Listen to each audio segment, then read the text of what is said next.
Entonces, caballeros y caballeras y muchachas y muchachos, jugadores y los rascacielos son fuerte. Yo soy Yannis Pappas y todo cacajita a la Z, and my Spanish ran out. My Spanish just ran out. My Spanish. It ran out. I was in Miami all weekend having a great time. Shout out to the Miami Improv. Shout out to Justin and Melissa for always, showing me such a good time and taking such good care of me, and the fans of Miami for coming out and making it a real fun show. I love Miami because Miami feels like ICE founded their own city. Miami feels like ICE would come to Miami and deport the white people. They're the minorities there. You're going like, what are you doing around here, man? This ain't for you. That's why I love Miami. Everybody's sexy, everybody's naked, and everyone's brain is off. It's a really nice place to go if you want to take a nice mental vacation from the digital dominated biologic world we live in now, where the internet has bled into the real world. I apologize. Yes, last episode, you can only please some of the people some of the time. You can't please all the people all the time, like Bob Marley said, and then Steve Jobs caught himself midway quoting, but then went on to another rant when he was challenged by somebody who was trying to do a takedown during one of his, new product launches. It started out by, you can please some of the people some of the time, and then he paused. And they said, this gentleman's right. Well, yes. Last episode, we were recording when the guy got shot, okay? So at the time, they were telling me that this supposed quack pipe pedophile now, as it turns out, he was just arrested for child porn. The guy who acted like a patsy, who undoubtedly will fuel more Israeli conspiracies because he was Jewish. What the hell's a Jew doing in Utah? This guy Zinn. Did you hear about this guy? The guy Zinn, he's like a activist that runs around to different, happenings. But I think he's being charged for obstruction, right? Because he said he wanted to distract whoever the shooter was. And then now he's just been arrested for child porn as well. So he's some quack pipe. And at the time when we were recording, Mr. Zinn, no relation, by the way,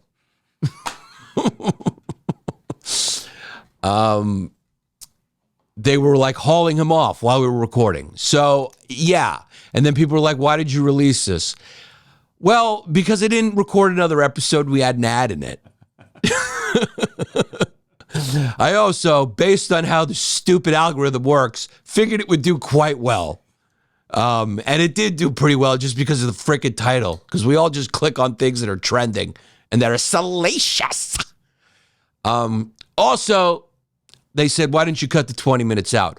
Well, okay, maybe I should have cut the 20 minutes out. But it was still funny. I rewatched it, and the things I was saying about this guy were still funny. So can't you just use your imagination and pretend like a boomer assassinated the guy? Okay? Why does it have to be accurate? I'm not a news channel. You people get angry because people are acting like news, and then you're also angry when I'm not the news. So I'm not the news. Take it for the funny. I mean, these people, they want you to be perfect. Do you get my point? They're like, what's happening is it's all fake news everywhere. And, well, don't come to me. And then don't get mad at me. I don't have to be real. I mean, I still stand by the comedy in that section that I talked about who I thought was the shooter at the time. Do any of you have any critical thinking skills to think maybe we were recording when this news was released? Because it becomes clearly evident the longer you watch. Towards the end, we're getting real news in real time, right? I think at some point you even said he died. So I didn't even know he was dead when we were recording. I mean, I did see the video, so, I do believe in some sort of God, but not that much, right? To watch the video and go, stable condition. You just knew that was an unfortunate ending. But the point is, I think most people don't even watch past 20 minutes or 15 minutes because the whole rest of the episode, it becomes, like I said, evident that we were watching it in real time. I don't think YouTube or any of these sites should consider those views anymore. And that's coming from someone who needs those 3-second views. But I just think we need to get out of this inflated thing, right? Where everything's inflated. The last AI scan that was done on Twitter, I think 65% of the accounts were bots or fake. On Twitter? On Twitter, 65%. Bots, anyone can buy bots, by the way. You can tell them what to say, and then they're good at threads. They respond, and you don't know. And it's just, we have to do something with that. The inflated. Networks buy views. Everyone's buying views. Everyone's buying bots. And we all kind of know in the back of our head, but we still fall for it every single time. Something has to be done. There's got to be, AI's got to be used for like a catfish alert, when like someone puts a thing up. At least when you click on it, it'll go catfish alert. I know it says Jennifer Aniston has a penis, but when you open it up, it's some cat video smiling. There should be like a catfish alert as soon as you don't take it down, just as catfish alert. And then they don't count the views or whatever. They need to clean it up a little bit. Because everyone's living in this inflated kind of delusion. I didn't catfish anyone. I just was watching it in real time. Maybe we should have put a disclaimer and been like, Yannis was watching this in real time. Or people could just use their fucking critical thinking skills to forgive and say, maybe he pre-records this. Maybe I don't sit around all day and wait for something to happen and then record right away. I'm not committed to the internet that much. Maybe I should be more, considering I'm aware it's the only conduit for exposure that matters. But despite what you may think, I do have a pretty busy schedule with family and just family. I'm not going to lie. I don't work too hard, okay? On the weekends, it is kind of hard work. But you're just doing shows, but it's like, kind of. But when you think about that, if I do 2 shows, that's pretty much 8 hours of work, You complaining about that? It's a lot. You get tired from performing. It's not like you're doing lines from a play. Each show's kind of unique. The energy's different. You change it up. The rest of the day is spent laughing with Sergio and eating lunch at some of the best restaurants in Miami. So it's not horrible. But hey, I worked hard to get to here. And I'm not even close to the top. And boy, would I not want to be there. It's just not a time to want to be at the top. Thank God you don't have to be, which is good. Nate Bargatze, my friend, hosted the Oscars. No, what was? See, I don't even. The Emmys. The Emmys. And I didn't watch it. And I know he made a joke, a sort of self-deprecating joke as far as the Emmys are concerned, not about himself, but about TV, saying you can finish your speech online, more people will see it there anyway. I thought that was a solid joke. Nate's obviously a really funny guy. And my 2 favorite things, because I'm a comic, when we watch other comics that we know and we love and we like and we know, we always like watching them mess up, It's like when you're in the back of the room and you watch your friend have a rough ride. He's a funny guy, but he's having a rough ride. Yeah. It's just funny to us. So my 2 favorite moments is what he called it, when he said, we're going to abduct. We're going to abduct $1,000 instead of deduct. Because Nate's never been, ironically, a really clear communicator. You're going to hear a lot of ums and buts while his brain is trying to rev up. He's whenever he speaks, you're gonna hear a lot of mid-sentence thought changes, kind of ADD thinking or whatever. with that Southern draw. Like, it's just not clear sentences. When you talk to Nate, or even when you see him live, very rarely, I've known him a long time. Do you hear a subject, verb, predicate, period? It's a lot of commas, a lot of dots, a lot of mumbles. I don't even think he knows what that means. Yeah, I don't know. And then another one, he said, what did he call it? The Gilmore Girls? Right, he said Gilmore Now. He said Gilmore Now. He called it Gilmore Girls. Pretty iconic show. He called it Gilmore Now. And I'm pretty sure it was Gilmore. It could have been Gilmore Now in the prompter. Could have been. Or it could have been they forgot the word girls, and then the next sentence was now, and so he just went Gilmore Now. Hey, it happens. Yeah. But that's what makes it funny. That's the best. The Boys and Girls Club got a little bit of money. Genius idea also to shield yourself from people criticizing you, because whenever a comedian hosts the Emmys, Oscars, people just lay in.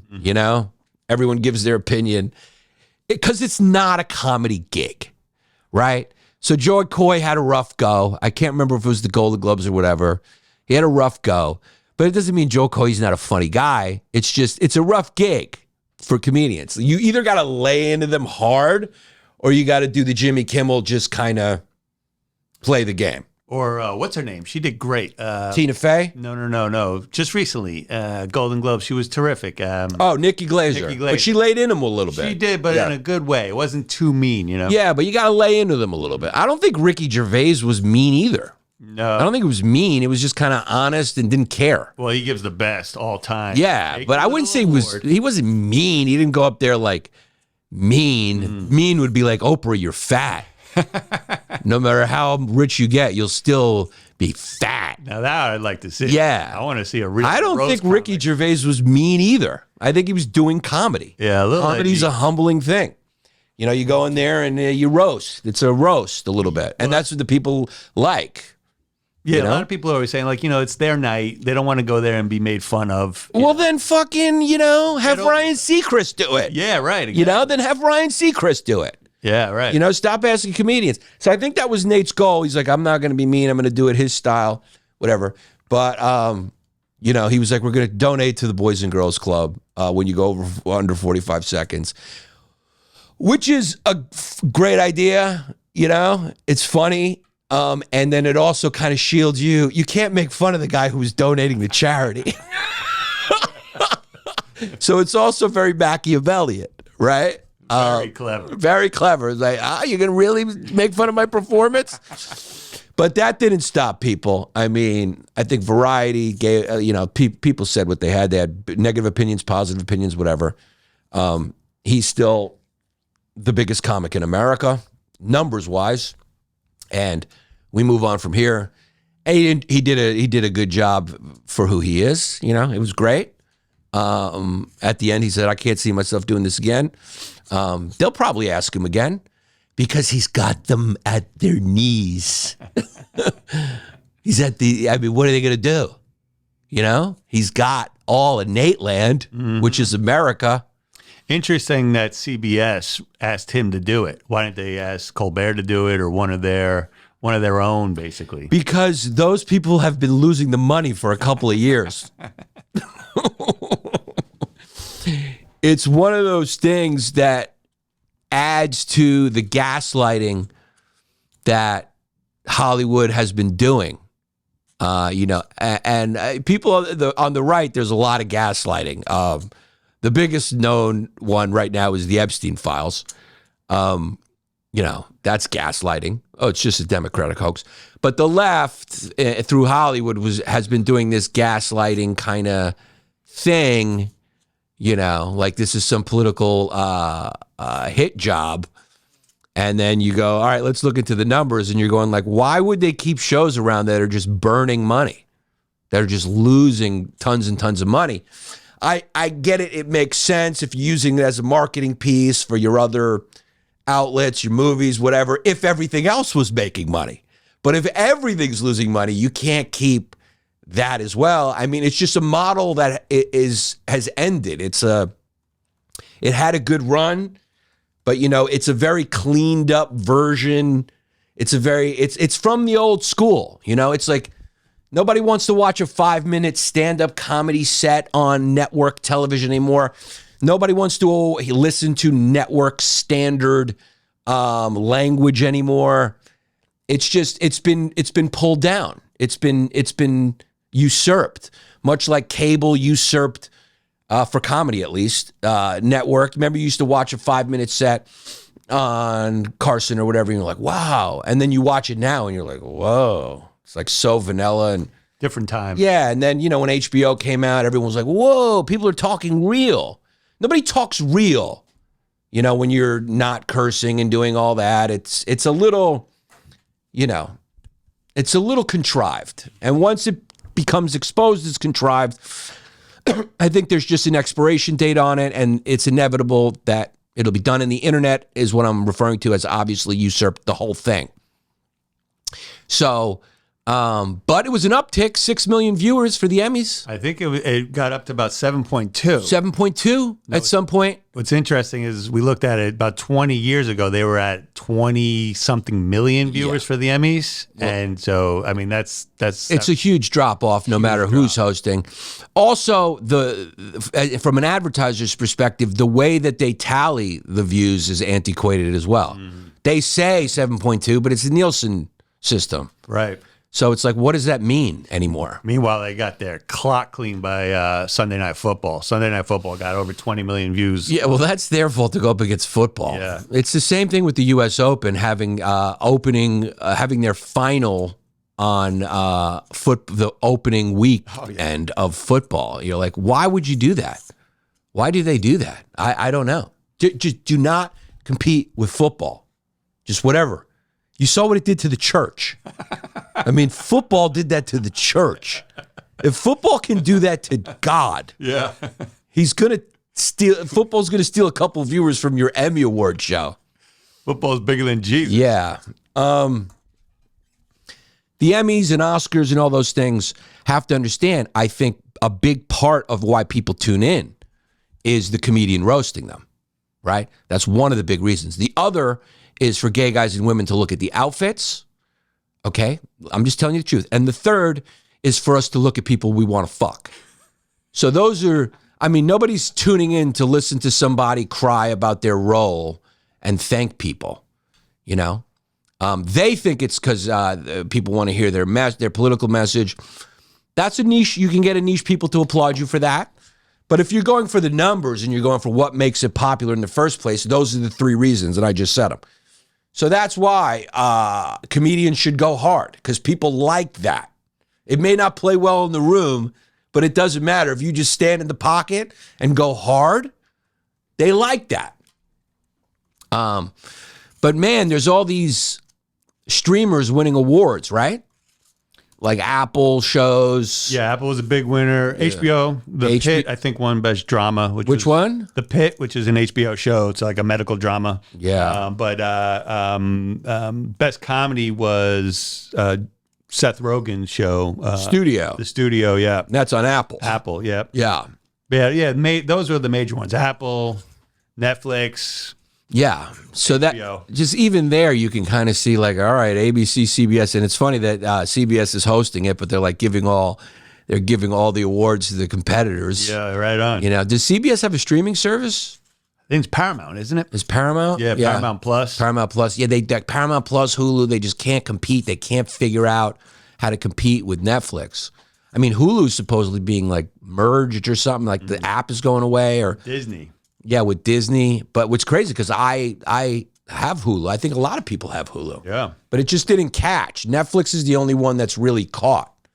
Netflix is just, it's Netflix and YouTube. I think Apple's doing well. They in their movie department and in their streaming department. They're doing good? Shows, yeah. Apple TV? Apple TV, Apple Plus. Apple Plus. So they're doing okay.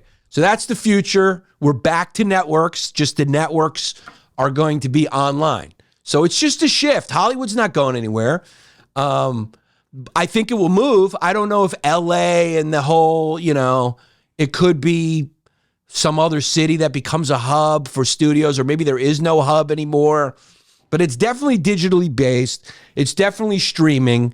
And it's definitely the tech companies that have so much more money than the studios, because the studios just used to rely on like Saudi Arabian, quiet money, producing it, or Chinese money, or some guy bankrolling a movie. You're like, who's this guy? I'm a producer, and they made all their money off of the entertainment, whereas the entertainment is just one of the businesses that some of these streamers, Apple, they probably make movies. It's like charity.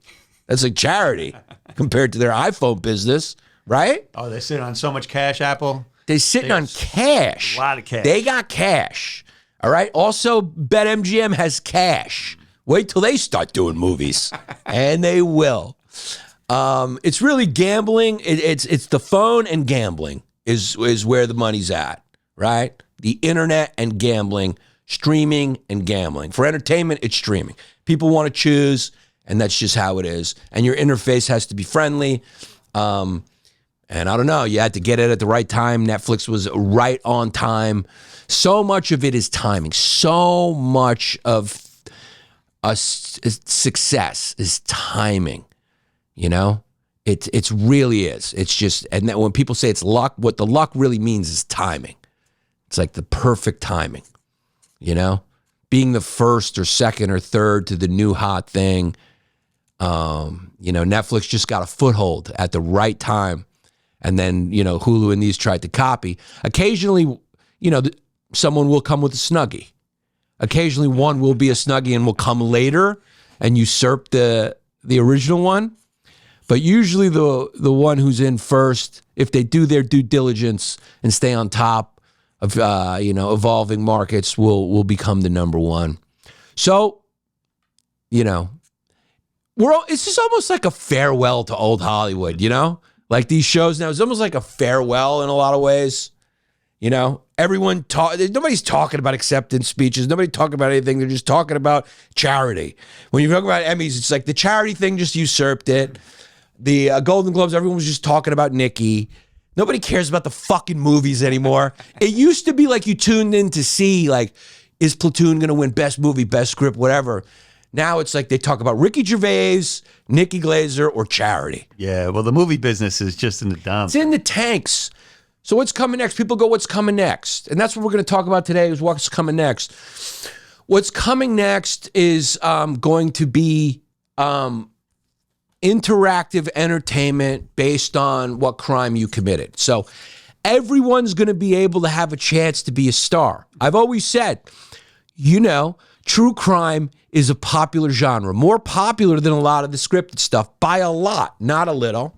It all started with the first 48 where we got our beak wet, and we're like, we want a little bit more of that, violate these people's privacy. I always wondered, like, is that show just going to tip off criminals to just say, give me a lawyer? But then you realize criminals are stupid and they're going to continue to do it.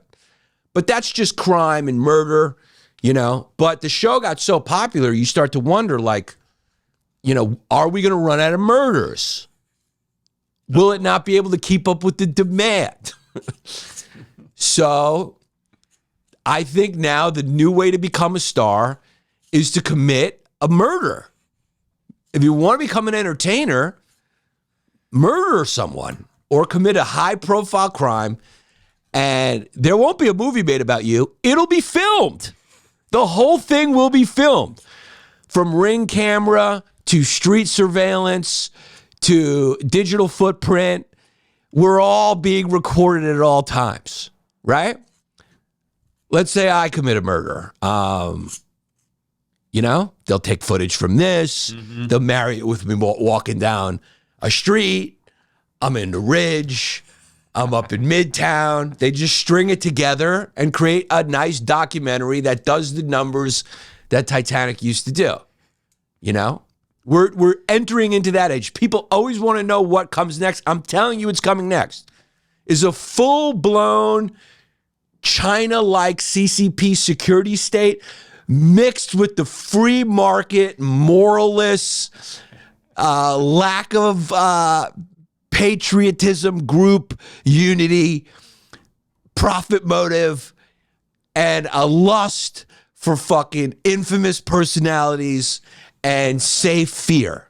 If you marry American culture and Chinese culture, what do you get? You get a surveillance state of true crime.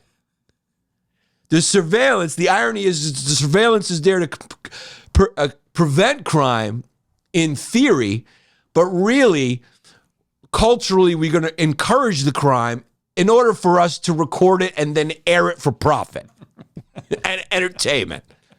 So that's where we're headed, into a surveillance entertainment state. We're going to be an entertainment.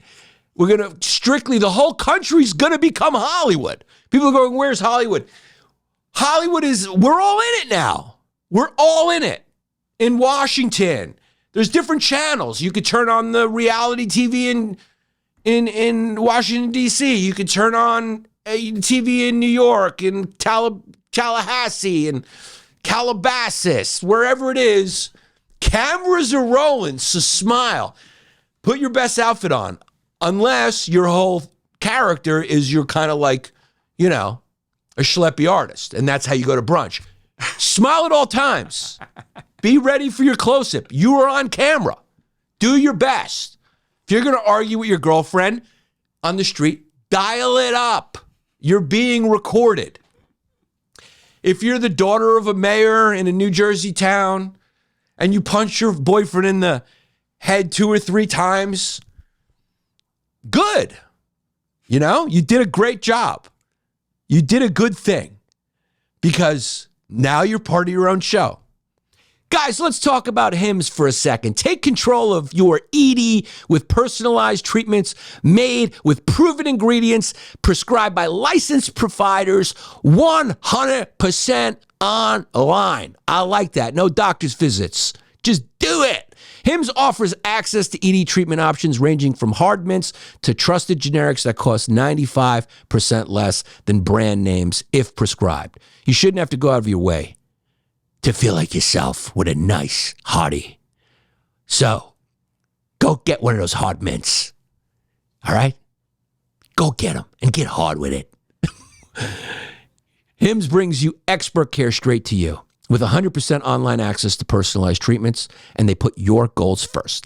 This isn't a one-size-fits-all care that forgets you in the waiting room. It's your health and goals put first with real medical providers, making sure you get what you need to get the results you want. Think of Hims as your digital front door that gets you back to your old self with simple 100% online access to trusted treatments for ED and more, all in one place. To get simple online access to personalized, affordable care for ED, hair loss, weight loss, and more, visit hims.com/Yannis. That's hims.com/Yannis for your free online visit. hims.com/Yannis. Actual price will depend on product and subscription plan. Featured products include compounded drug products, which the FDA does not approve or verify for safety, effectiveness, or quality. Prescription required. See website for details, restrictions, and important safety information. I can't remember the name of the mayor, but his daughter, in some part of Jersey, assaulted her boyfriend. And the whole thing is, it's a movie. It's a short movie that I watched. And this is what people are watching because cameras are everywhere. No, that's another one, but it happened recently. What'd you put in the Google? New Jersey mayor daughter assault. No, do major domestic abuse. Something, you maybe. Want to read about Laquita Small? Laquita Small, what did she do? New Jersey mayor's daughter, Atlantic City Mayor Marty Small, and his wife, Laquita Small, were accused of physically and emotionally abusing their teenage daughter. Oh. Yeah. All right, no, Yeah. like that. This was daughter of mayor, domestic abuse.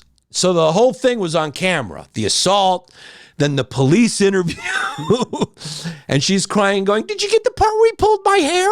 And the cop's going, "There is no pulling of the hair." And she's going, "Oh my God, I'm being arrested. Oh my God, I'm being arrested." And I watched the whole thing. Used to be, I would have to watch, The Breakfast Club again because it was on TV. But now I can scroll around, till the most brain-rotting entertainment that is not scripted or even intended to be entertainment becomes entertainment. That is the difference. We have graduated from reality TV, which of course we know is not reality. It is scripted in it being unscripted. It is scripted with storyline producers and story arcs, and it's encouraged. It's basically scripted entertainment with non-actors and no lines. That's what reality TV is. It's intended to be entertainment. It's controlled, right? Even Survivor. All of it was controlled. Now we've graduated to unintended reality TV, meaning somebody just got their head blown off on a street corner in front of a bodega. Guess what I'm watching? And it has a T-Mobile commercial on it before it begins. So this was the mayor's daughter arrested at Central Regional High School after fighting with her boyfriend. And the whole thing's just on body cam video. And look how high quality it is. It's high quality. Full HD. It's full HD. Do you remember when the first GL1 came out? It was grainy, and you had to hold it. That's right. Now the body cam can shoot a movie. You can string together a whole unintended reality movie just from body cam. This is Berkeley Township Police Department in Berkeley Township, New Jersey. This is your turn in the spotlight, Berkeley Township. We have a mayor's daughter who undoubtedly, probably wasn't going to live up to her father's achievements, but she found a way to become somebody. Wow, and this is really crisp, this footage. Dude, it's crisp as hell. This is like a whole show. It's crisp as hell. You see, the difference between us and China is they don't release the footage. Right? That's right. Because they don't have a profit motive that they're proud of. Right? Their whole profit motive is for the purpose of beating us and taking over power in the East. So every dollar they make goes to the greater China unified vision. Whereas every dollar we make goes to snorting cocaine, doing hookers, flying first class, buying the finest clothes, bragging about it on Instagram. It's all personal interest. So they don't air it, right? And we still got rule of law for a little while. So we can't just hide the footage. People still demand it, and the people still rule for a little while. The people are still demanding the Epstein files. But in China, you can't just demand the Epstein files get released. You'll never hear about it. The social media company will not allow those people to get together for a trend. There's no trending topics besides how you got an A in robotics. That's the only trending topic you're going to find in China because it's very curated and controlled. So that's the difference. Same security state, different culture will create a different, will alchemize a different product. And we're headed there. We are headed there now. All the conversations are being had about surveillance. Is it too much? Is it too little? What are we going to do? How's it going to go? Solar panels, AI surveillance. What are we going to do? What are we going to do? AI and computer vision. Video analytics with AI now, it's not new anymore. Now you can it has facial recognition technology. Even your Google cameras on your home go unfamiliar person. They know your face. It can also detect unusual behavior. And that's when the spotlight comes on. When it says unusual behavior, that's when the spotlight kicks into another level because it's roll cameras action. Unusual behavior is what we are thirsting for and there's a big demand for. And the social media companies and the internet companies that are providing all this technology for the cameras know that this footage, if the unusual behavior is very unusual, they will be able to throw an ad in front of it and stream it on their platform. You don't think this is part of the Zeitgeist? You don't think this is part of the economic model that we live in right now? You got another thing coming. I watched a couple of crime videos, violent crime videos that were brought to me by Sprint.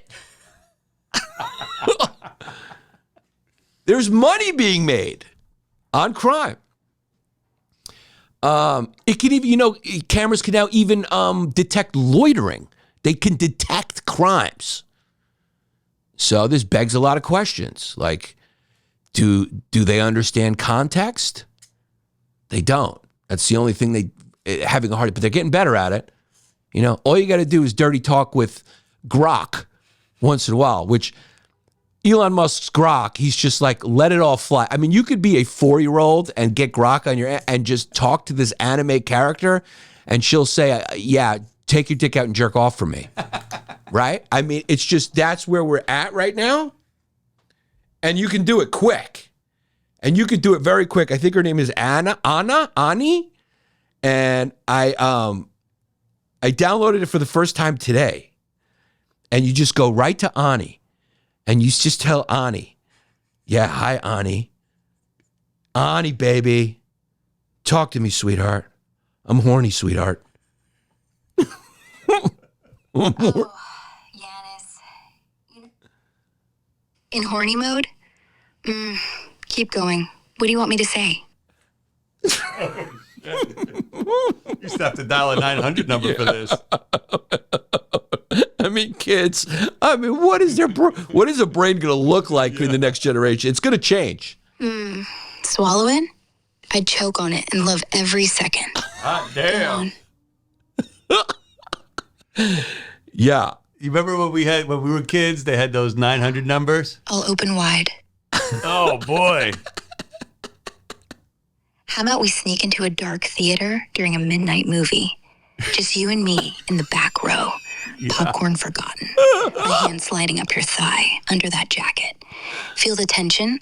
Or maybe I'm your strict boss and you've been naughty at work. Call me sir while I bend you over the desk after hours. Whoa. Which one's hotter to you? And look, so I'm a 7-year-old right now. Say, I want your throbbing load. I want your throbbing load. I want it pumping down my throat while you pull my hair back. Say it again. Beg me for it. Hey, Ani, I'm 7. Uh-oh. So, I mean, we're entering into this era. This is all new, where I'm telling you, dude, all my friends are always talking about what's coming next, what's coming next. I'm telling you what's coming next, man. And not only that, we were going to become so desensitized to crime or quote unquote unusual behavior that will become comedy. Right? People won't be able to just get a natural laugh. It's like how desensitized comedians are to comedy. And usually we laugh really hard when a comedian's really bad. Right? It'll be like that for the general population. The only thing that'll make them laugh is when someone gets like disemboweled on a Google Nest cam. And that's what it's going to be. So of course they're doing research on it. And they're saying that the consensus is that computer vision, quote unquote, objectifies people, treating them as data, rather than, like I said, understanding human context. But surveillance is currently moving already into cloud storage, like I said, motion sensors, smart sensors, remote monitoring. So this is not, it's networked. It's not just a camera. It's networked. It gets uploaded, it goes into the cloud, it's across platforms. It becomes your identity. It becomes who you are. What's filmed becomes who you are because everything's filmed. And then we're going to develop a kind of an awareness of that. You're going to be performing in the street. So there's been some pushback. This is the new internet dilemma, right? Like Twitter was this digital town square, And then the old ownership of Twitter put all these regulations as a private company in place to try to, a referee to kind of like tone it down.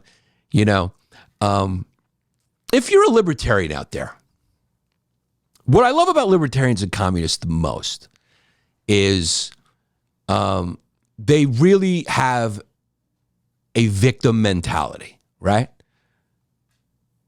You can draw on Bernays, Edward Bernays, and say, hey, this was a case study for Sigmund Freud, right? We know the subconscious exists because this was one big case study with a profit motive. And going, oh, Freud was right. We're all motivated by these unconscious desires to fit in, to be cool, sex, you know, complexes, blah, blah, blah. You can look at communist Russia, the USSR, and go, oh, this doesn't work. It's too utopian.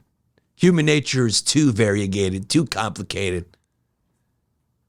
When you elevate the group, individual rights get thrown out the window.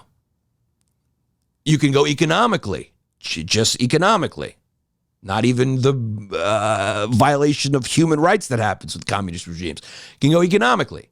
And you can take a peek at Vietnam and go, oh, it didn't work until they adopted markets. And then it flourished quickly. You can use those as case studies. But what communists will always say, they'll go, it's embargoes. The military-industrial complex bankrupted the USSR because America forced them with all their threats. It's a similar thing with the Putin argument. Oh, NATO, which is a defensive alliance, was threatening Russia, and Russia felt scared. So Putin's actually a victim, right? Libertarians will always go, but the government snuck in this way and ruined it. The government snuck in this way and ruined it this way, that way, and this way, and that way. There's always an excuse why a real world study didn't exist. You know, these people are the perfect circle in reality of political grifters. They're freshman year college dorm haranguers who are just giving you ideologies that are more moral compasses, but once you implement them into reality, they don't work as they're written. They just never will, and they never don't, for the same reason you'll never be able to get a perfect square mathematically, or a perfect circle. The idea of it exists, but in reality, impossible to achieve because of human nature, because of the laws of reality, etc. So that's what I always love about communists and libertarians, is it's always that, oh, it was wrong, something went wrong, it's not that fault. We haven't got a perfect example yet. But we do. We do have case studies. And they don't work. So Twitter, from a libertarian's perspective, which is why I brought this up and I went on that little tangent, came out as anything goes. And then they were like, whoa, people are saying we got to hang Jews. People are cyberbullying. People are having mental health problems. Let's try to regulate this thing. Right? And that becomes a big, it becomes a beacon. It creates a backlash and becomes a beacon talking point for free speech people going like, oh, look at they favored Biden. Look at what they did. Look at what they did. Laptop.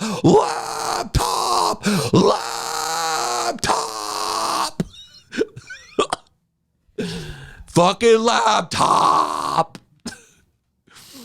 Get rid of all the regulation. So here we are. A libertarian's dream. The only site, private company, that is abiding by a libertarian ideology, right? No regulation. Nothing. No policing, right? Except for once in a while he does it. And then people go, what the fuck? Right? So what do we have now? Have you been on X recently? This is what people turn into when they have no referee.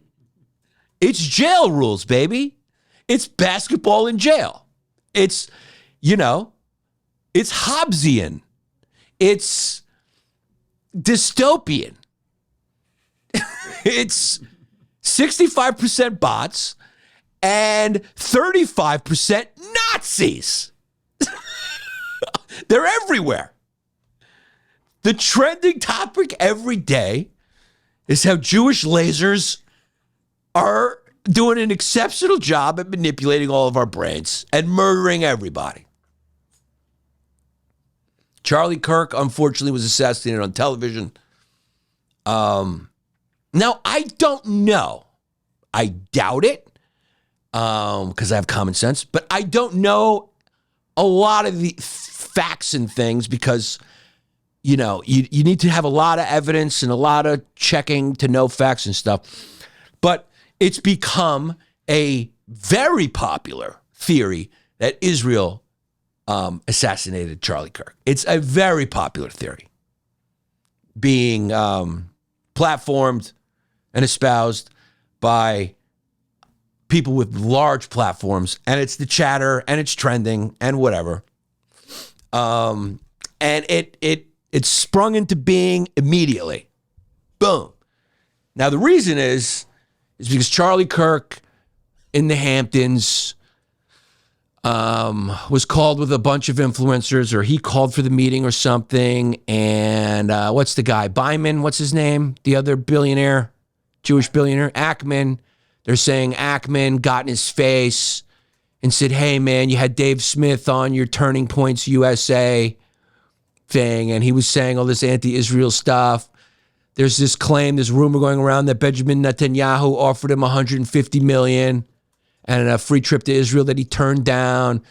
And so now there's this theory that Israel assassinated him and that Ben Shapiro's taken over because they couldn't afford to lose Charlie Kirk because of his influence with the youth and Christian right or whatever the hell it is.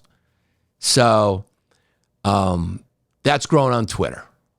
Now, there is a kid in custody who there's text messages where he admitted doing the crime to his transitioning lover who turned him in. The father turned him in. Now, Ackman was going to give the father $1.5 million for turning him in. So that, of course, raises suspicions for the conspiracy crowd going, what the hell? But then I think there's news the father may be turning it down. Now, if you watch this and any of this news changes, just understand I record way before it's released. So just please, whatever. Comment about how I'm wrong, but I'm sorry is what I'm saying. You're not wrong to criticize. I'm just explaining it. So they're saying all these things are suspicious, and it all looks like Israel took him out to take control of his movement. And it's very weird that Ackman offered the father $1.5 million. But I think initially Ackman offered the 1.5 to anyone who had any information. But now the father's saying he's going to forego the 1.5 and give it to Charlie Kirk's family. All this stuff is very important because it all supports the conspiracy or takes away from it. So if the father doesn't take the 1.5, right? This is how conspiracies work. If the father doesn't take the 1.5, you'd initially think, okay, that probably means there's no conspiracy. But confirmation bias is one of the cognitive biases we have. So people who already believe Israel's behind it will go, what happened was Bill Ackman was online and he saw that we were suspicious. So he called the father and he told the father, you can't take the money now because if you take the money, it'll look more suspicious. And then it'll just keep going. It'll just keep going and they'll go, well, we got the kid's fingerprint. We got the text that he admitted it to the we got the gun. It was the grandfather's gun. And then they'll go, the grandfather, the father, was a sheriff. He's plugged in with the FBI and Catal and blackmailed by Epstein and on the MAGA thing. So it was set up. The two guys standing behind, who were the security guards, they were Israeli Mossad, and it'll just go. No matter what, it'll go. It'll go, it'll go, it'll go. Now, Candace is in it big, and it's all hinged on this meeting that happened, I think, 3 months ago. And then Charlie Kirk had said some things about on Megyn Kelly's show about how people were like calling him an anti-Semite, and he's like, you know, I'm American. So he was definitely he was changing his opinion because his opinion was always Israel, always that. And it seems like he was talking to Dave Smith, and Dave Smith says he's going to release some text messages. So maybe there was some funding to his Turning Points USA from Israel. That's possible. Maybe his opinion was changing on Israel. It seems like it was. In fairness, on the Megyn Kelly show, he was quite like angry about how, you know, they wouldn't allow him. Like, it was almost like he had to have this opinion of Israel. And then he threw them an olive branch, and he goes, look, the most understanding, look, they're, paranoid. They're surrounded by Muslim totalitarianism. So they're paranoid, and they don't want to lose support, whatever. All those things seem to be true. But does that lead to Israel through some Utah kid with a trans girlfriend murdering the Charlie Kirk in Utah? That would entail the trans girls in on it, the father's in on it. I mean, it's just a lot. It's just a lot. We're in this milieu right now online where everyone's trying to tie things to Israel.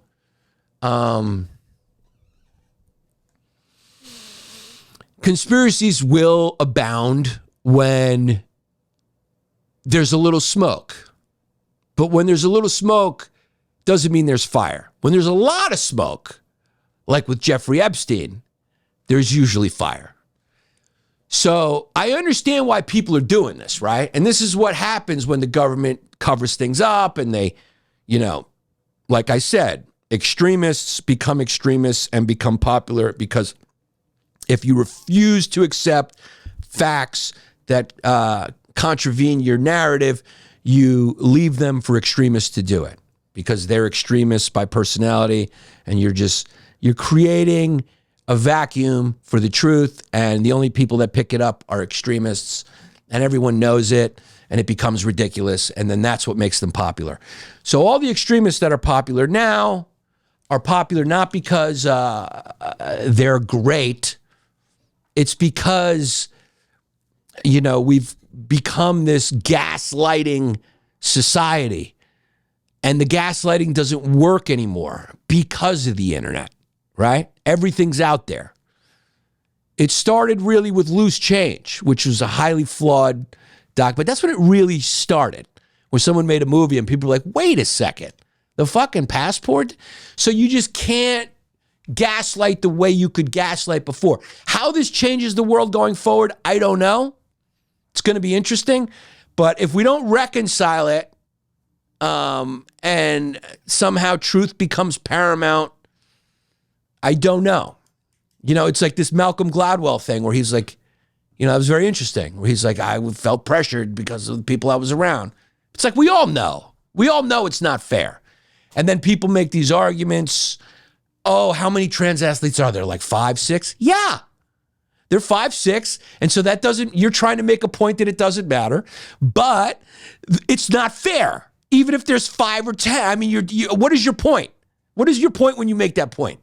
How many trans people are there in the world? Not that many. Well, they're alarmingly more, but still not that many. And how many of that subset are athletes competing in women's sports? Very small. So is that your point, to make that it's okay? Because it's not. Something's either fair or not fair. It's not fair. Sports are separated by sex, not gender identity.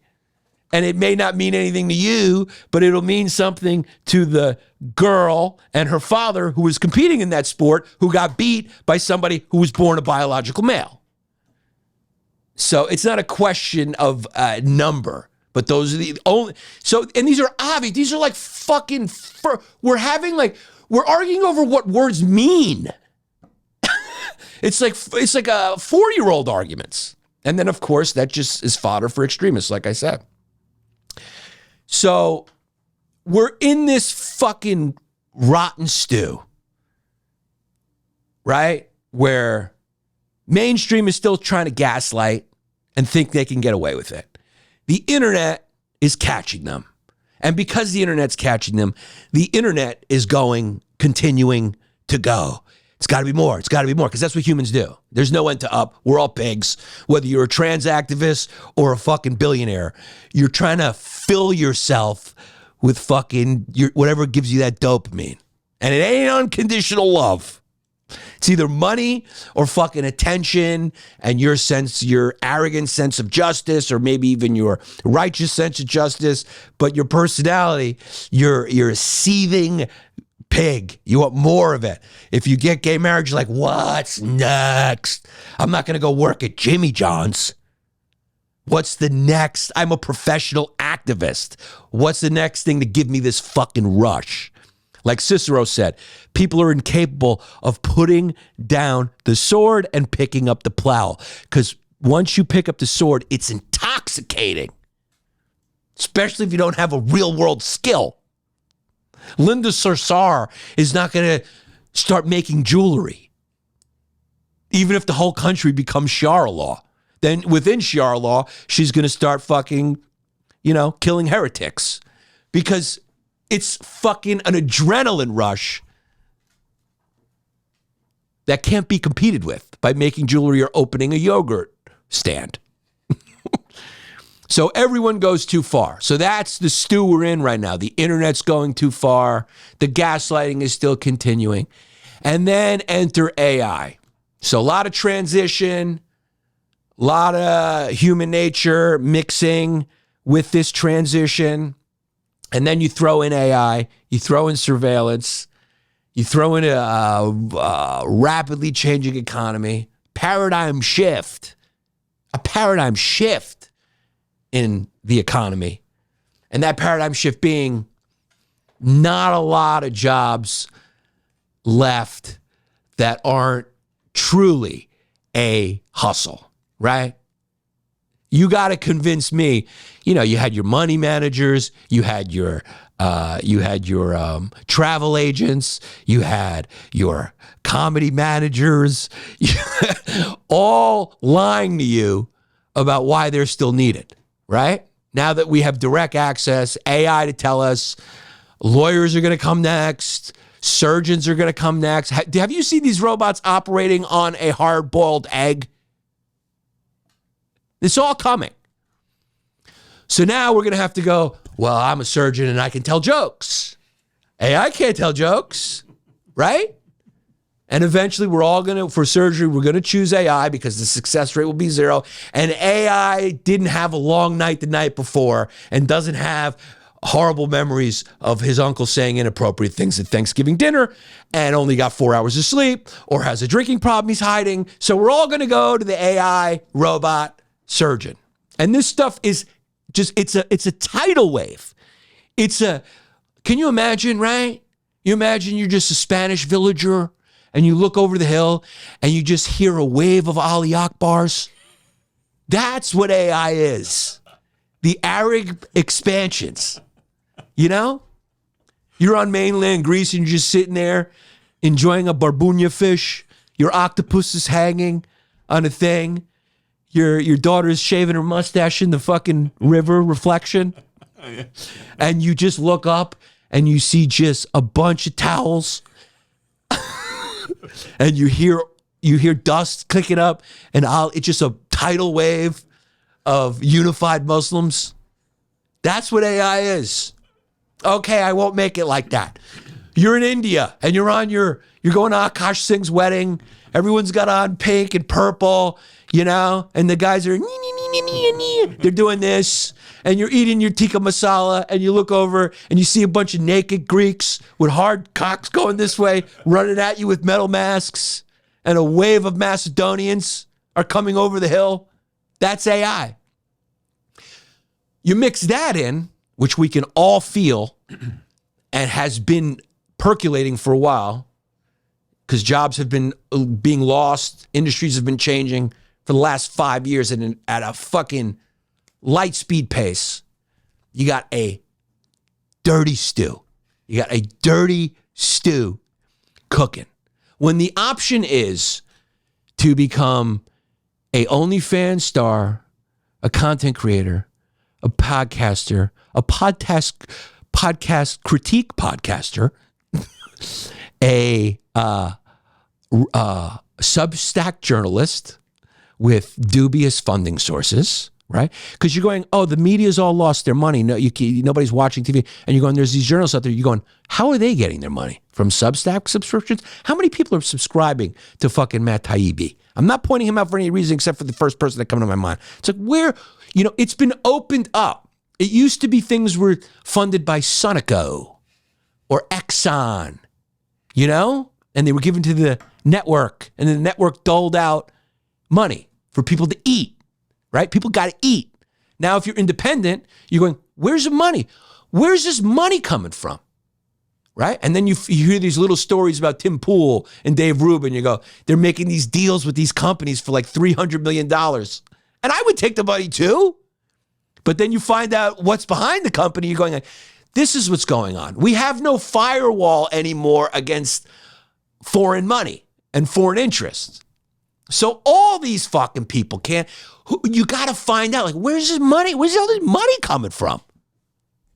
Tailoring these messages these certain way. What's going on here? Right? So your options are to become those professions, these new professions that I mentioned. Or to work at Jimmy John's. That's still a job for youth, and you're young. And then the internet confuses you, and the school system confuses you with gender identity and all this stuff. Instead of sticking to the 1, 2, 3's ABCs. These are your options as a Gen Zer growing up. You look at the world and you go, there's no dreams for me anymore.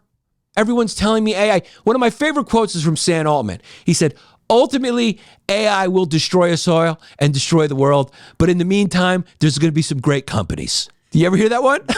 Yeah. So it's like you're hearing that. We're experiencing it by engaging with AI, going, this thing is definitely smarter than my friend Ted. That's what everyone's saying. You're going, this thing is speaking to me like a human. It's turning me on. I'm jacking off to it. I just saw a robot fucking do surgery on a hard-boiled egg. I'm watching humanoid robots start to run. What? Can you imagine how frightened you are as a kid right now? What's the hope? When we were a kid, it was like the Cold War, but we believed in freedom and democracy, and we were being told we were winning, and there was still like humans running the show. Humanity was still sounding its barbaric yelp. Now it's robots. We're the second most intelligent thing on the planet, taking everything. So when your options are to work at Jimmy John's, become a content creator, or I'd like to call this political entertainment. I wouldn't even call these people political pundits anymore. It's political entertainment. They're entertainers. You're going to get a sour stew, because when you can't become the political commentator, it's not catching, or you don't have the personality or whatever, you're not outgoing. You can't become the OnlyFans model. It's not working. It's not catching on. Your only option is to work at Jimmy John's. You're going to be angry. You're going to be angry. You're going to be bitter. And the stew is going to turn cold. I want to give a shout out to forthefree.art music in Hawaii. As always, go check out their local artists and free shows that they post. Also, want to give a shout out to Nate Linder. Go check out his podcast, Entrepreneurship Unlocked with Nate Linder. Very cool. He interviews tech CEOs, touring artists, doctors. Very cool. Also, IndigoLabsAgency.com. for your marketing needs. Also want to give a shout out to rebels-raiders.com. They're using the time to ask for your help, raising money to cover the legal costs for Charlotte's Hills Farm Sanctuary in New Jersey. The state's trying to force them off their land. The sanctuary is a legit 501c3 nonprofit with over 200 rescued animals. They need your help to fight back. Just go to rebels-raiders.com, click on the charity tab, and it'll take you straight to the GoFundMe. As always, profits from the goat shirts go to animal charities, and yes, the Lambos must burn. PCB Tech Art, having wireless charging issues? Are you? Well, then shop PCBTechArt.com. You can find them also on Amazon. These are very cool phone chargers. They've helped over 10,000 customers with their charging issues in your car. Use the code Yannis15 for 15% off and fix your wireless charging issues today.